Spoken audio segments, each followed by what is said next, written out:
اس video کے اندر آج میں آپ کو کورا نگ مثلاً کورا فرنیچر شروع کرنے کا پورا طریقہ بتاؤں گا کہ اگر کورا فرنیچر ہو تو اسے کیسے شروع کیا جاتا ہے۔ بسم اللہ الرحمن الرحیم۔ السلام علیکم میرے پیارے دوستو، آپ دیکھ رہے میرا یوٹیوب چینل 3D عدنان سمی پالش۔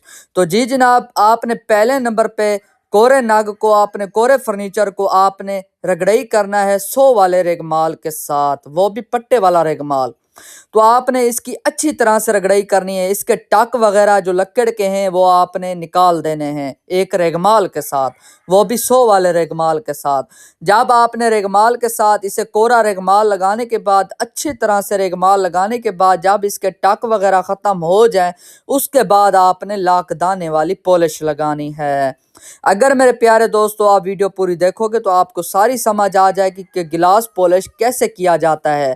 تو اس ویڈیو کے اندر میں آپ کو سمجھاؤں گا کہ بیس کیسے بنائی جاتی ہے کورے فرنیچر کی۔ اس کے بعد پارٹ 2 کے اندر دوسری ویڈیو کے اندر میں نے اس کا مکمل طریقہ بتایا ہے کہ کیسے فنشنگ دی جاتی ہے اور کیسے لیکر اور کیسے سلر کے ساتھ اس کی بھرائی کی جاتی ہے اور کیسے اس کے اوپر سٹائل دیا جاتا ہے، کلر دیا جاتا ہے لکڑی کے اوپر۔ تو میرے پیارے دوستو اگر ویڈیو پوری دیکھو گے تو آپ کو ساری سمجھ آ جائے گی انشاءاللہ۔ تو آپ نے اچھی طرح سے پہلے نمبر پہ لاک دونے والی پالش لگا دینی ہے۔ تو دیکھیں پیارے دوستو، یہ جو پاوا لگا ہوا ہے یہ ککر کا پاوا ہے اور ساری ٹالی ہے، لیکن جو پاوا لکڑ والا مثلا جو ککر والا پاوا ہے یہ بھی آپ کو ٹالی والا پاوا نظر آئے گا، کیونکہ اس کے اوپر میں اسی طرح کا سٹائل دوں گا، آپ کو پتہ ہی نہیں چلے گا کہ ککر لگا ہوا ہے یا ٹالی لگی ہوئی ہے۔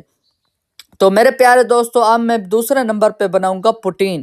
پٹین کیسے بنائی جاتی ہے؟ پہلے آپ نے پٹین لے لینی ہے، اس کے بعد برون سیانہ، دوسرے نمبر پہ لال سیانہ، تیسرے نمبر پہ پیلا پھلا، جسے پیلا پھلا بھی کہتے ہیں، پیلا سیانہ بھی کہتے ہیں۔ تو اس کے اندر پٹین کے اندر آپ نے 3 کلر ایڈ کر دینے ہیں اور اسے اچھی طرح سے مکس کرنا ہے۔ اگر آپ کی وال پٹی مضبوط نہیں ہے، اگر کچی ہے تو اس کے اندر آپ گلو بھی ایڈ کر سکتے ہیں۔ گلو ایڈ کرنے کا اچھا طریقہ مثلا مضبوط طریقہ ہوتا ہے اگر آپ گلو ایڈ کرو گے۔ اگر آپ کی وال پٹی اچھی ہے، بنی بنائی ہے، تو آپ اس کے اندر گلو ایڈ نہ کریں تو کوئی مسئلہ نہیں، کوئی ایشو نہیں۔ تو میرے پیارے دوستو آپ نے وال پٹی کو اچھی طرح سے مکس کر لینا ہے، جو اس کے اندر کلر ایڈ کیے ہیں وہ آپ نے اچھی طرح سے اس کے مکس کر لینے ہیں۔ مکس کرنے کے بعد آپ نے اس کی لگانی ہے پٹین۔ پہلے آپ نے کلوں کی اور جو ٹک وغیرہ ہیں آپ نے وہ لگا لینی ہے پٹین۔ جب آپ نے ٹک وغیرہ کے اوپر پٹین لگا لینی ہے تب اس کے بعد آپ نے پوری فلنگ کر دینی ہے۔ انشاءاللہ اسی ویڈیو کے اندر میں آپ کو سارا ڈیٹیل کے ساتھ طریقہ سمجھاؤں گا، آپ کو انشاءاللہ سمجھ آ جائے گی کہ کورا نگ کیسے مکمل کیا جاتا ہے، کورے نگ کی کیسے بیس بنائی جاتی ہے اگر آپ گلاس فنش کے اندر کرنا چاہتے ہو، گلاس پالش کے اندر۔ تو جی جناب، آپ نے ایسے ہی نیلے کی مدد سے، اسکریپر کی مدد سے آپ نے وال پٹی لگا لینی ہے، پوری فلنگ کر لینی ہے۔ تو دیکھیں میرے پیارے دوستو میں نے پوری فلنگ کر لی۔ تو میں نے کورے کے اوپر پہلے ریگمال لگایا تھا 100 کا، اب میں ریگمال لگا رہا ہوں پٹین کے بعد 150 کا۔ یہ 150 والا ریگمال ہوتا ہے تھوڑا سا بریک، مثلا لکیریں وغیرہ نہیں آتے جب آپ پٹین کے اوپر لگاؤ گے۔